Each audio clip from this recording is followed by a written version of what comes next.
Reservation bill और amendment bill के बारे में बोलने वाली हूँ। मैं सिर्फ एक सांसद के रूप में नहीं बल्कि इस देश की करोड़ों महिलाओं की आवाज़ बनकर बोल रही हूँ। आज का दिन देश के लिए बहुत ही महत्वपूर्ण और भावात्मक दिन है। नारी शक्ति अभिनंदन केवल एक बिल नहीं बल्कि उन तमाम महिलाओं का संघर्ष, हिम्मत और शक्ति का सम्मान है। सदियों से महिला अपने परिवार और अपने समाज को सशक्त करती रही बिना अपने पहचान की। आज ये बिल उन्हें सिर्फ एक रिप्रेजेंटेशन ही नहीं बल्कि उनकी आवाज़ उठाने के लिए भी एक मौका दे रही है। जब एक महिला आगे बढ़ती है तो वो सिर्फ अकेले नहीं, पूरा समाज को साथ में लेकर बढ़ती है। ये कदम आने वाले उन पीढ़ियों की बेटियों की हिम्मत, विश्वास दिलाना है कि वो भी निर्णय और भागीदार बन सकती है, अपने सपनों को साकार कर सकती है।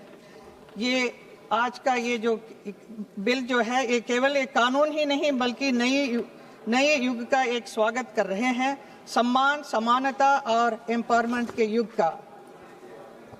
मैं आज इस सदन में गर्व के साथ कह सकती हूँ कि 2014 में हमारे प्रधानमंत्री नरेंद्र मोदी जी जब प्रधानमंत्री बने, महिला सम्मान और सशक्तिकरण सरकार की नीतियों का प्रमुख हिस्सा रहा है।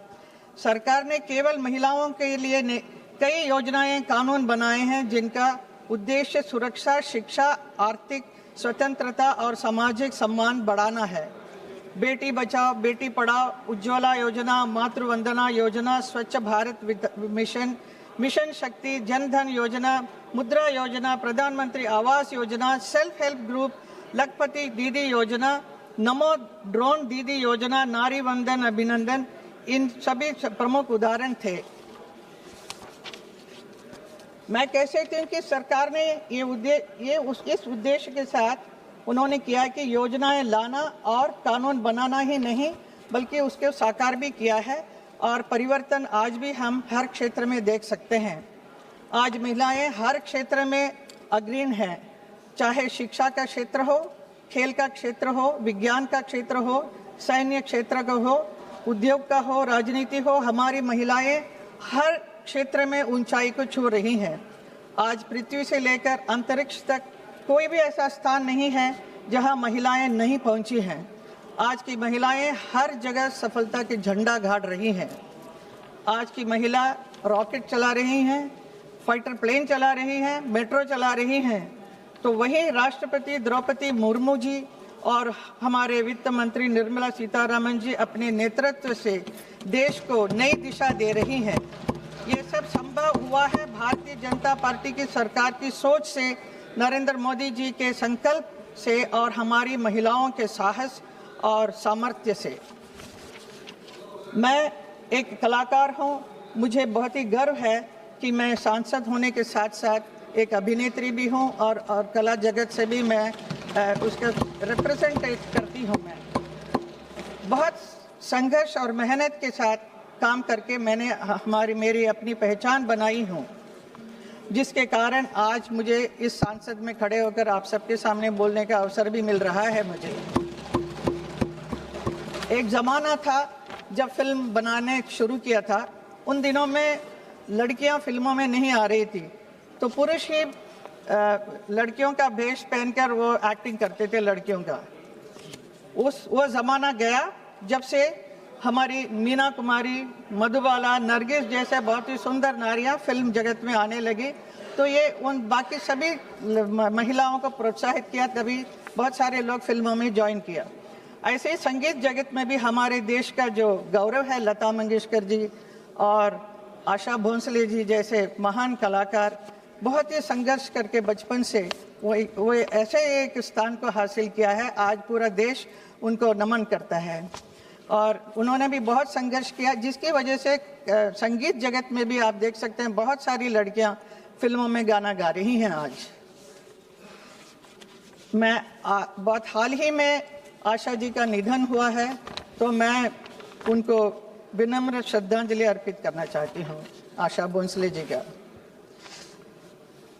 कुछ दशक पहले मैं भी जब फिल्मों में आई थी तो मुझे भी एक फिल्म, मेरी पहली फिल्म थी सपनों का सौदागर, उसमें भी मैंने एक बंजारन का रोल किया था, वो भी आत्मनिर्भर, self reliant, self independent role किया था फर्स्ट फिल्म में। उसके बाद सीता और गीता, आप मालूम है गीता का रोल कैसा था, और ऑफ कोर्स बसंती का रोल शोले में, तो टांगे चलाकर वो अपना जीवन यापन करने लगी। ऐसे आत्मनिर्भर वाली कैरेक्टर्स बहुत किया मैंने, जिसकी वजह से हमारे ग्रामीण महिलाओं को भी बहुत ही प्रोत्साहित मिला, वो लोग भी बहुत आगे बढ़ने लगी। इसके अलावा मैंने पुलिस इंस्पेक्टर का भी रोल किया, उससे भी बहुत इफेक्ट हुआ है। और इसके अलावा मैं एक और चीज़ कहना चाहूँगी, हमारे क्लासिकल डांस इंस्टीट्यूट में बहुत बड़ा नाम है रुक्मिणी अरुंडेल का नाम, जिन्होंने चेन्नई में बहुत बड़ा एक कला क्षेत्र उन्होंने स्थापित किया। एक ज़माना था जहाँ पे मंदिरों में डांस किया करते थे सिर्फ देवदासी लोग, जो बाकी बड़े घर की लड़कियाँ डांस नहीं सीखते थे, उसे अच्छा नहीं माना जाता था। तो लेकिन रुक्मिणी अरुंडेल जी ने इतना प्रोत्साहित किया और आगे बढ़कर बहुत सारे लड़कियों को उन्होंने प्रोत्साहित करके स्टेज पर भी वो लोग आज भरतनाट्यम करते हैं, और एक रुक्मिणी देवी अरुंडेल ने प्रेरणा लेकर महिलाएं नृत्य के क्षेत्र में आगे आई। आज शास्त्रीय नृत्य कला को, डिवाइन आर्ट और नृत्यांगना को सम्मान की दृष्टि से समाज में देखा जाता है। माननीय अध्यक्ष, 73rd कॉन्स्टिट्यूशनल अमेंडमेंट और 74th कॉन्स्टिट्यूशनल अमेंडमेंट द्वारा महिलाओं के लिए कम से कम 33% आरक्षण अनिवार्य किया गया है। बाद में कई राज्यों ने इसे बढ़ाकर 50% कर दिया है। पहले स्थानीय शासन में महिलाओं की उपस्थिति बहुत कम थी, अब वो सरपंच, पार्षद और मेयर के रूप में सक्रिय हैं और बहुत बढ़िया काम कर रही हैं हर क्षेत्र में।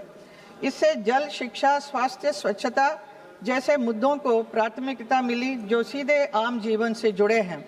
50% महिला आरक्षण ने स्थानीय शासन को अधिक समावेशी, संवेदनशील और प्रभावशाली बनाया है। ये केवल महिलाओं के लिए अवसर नहीं, बल्कि पूरे समाज के लोकतांत्रिक विकास की दिशा में एक क्रांतिकारी कदम रहा है। लेकिन संसद और विधानसभा में अभी भी महिलाओं का प्रतिनिधित्व बहुत कम है।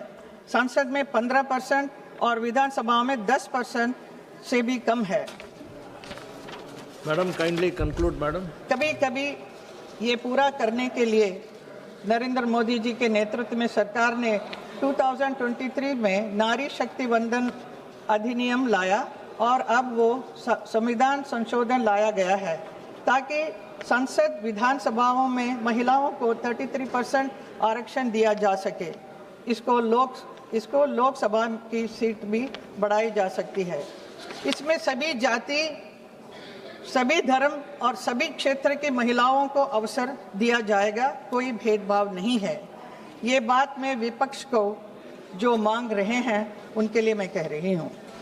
ये नरेंद्र मोदी जी नरेंद्र मोदी जी ही ये संभव कर सकते हैं। उन्होंने अपने संकल्प से ये संभव किया है। मैं उन्हें बार बार नमन करती हूँ। Please conclude madam. मैं आज इस सदन में उन अनगिनत महिलाओं की ओर से कहना चाहती हूँ जिन्होंने कभी सांसद देखा भी नहीं है, लेकिन अपने घर और समाज के लिए हर दिन संघर्ष किया। जिनकी आवाज़ कभी इस सदन तक नहीं पहुँच पाई, ये बिल उनके लिए है, उनकी आशाओं के लिए है, उनके अधिकारों के लिए है। माननीय श्री ये बिल बेटी के लिए है, अपने गांव से निकलकर देश की सेवा करना चाहती हैं जो। ये विधेयक उस माँ के लिए है जो अपने बच्चों के बेहतर भविष्य का सपना देख रही है। ये बिल जो है उस हर महिला के लिए है जो अपनी पहचान, सम्मान के लिए लड़ रही हैं।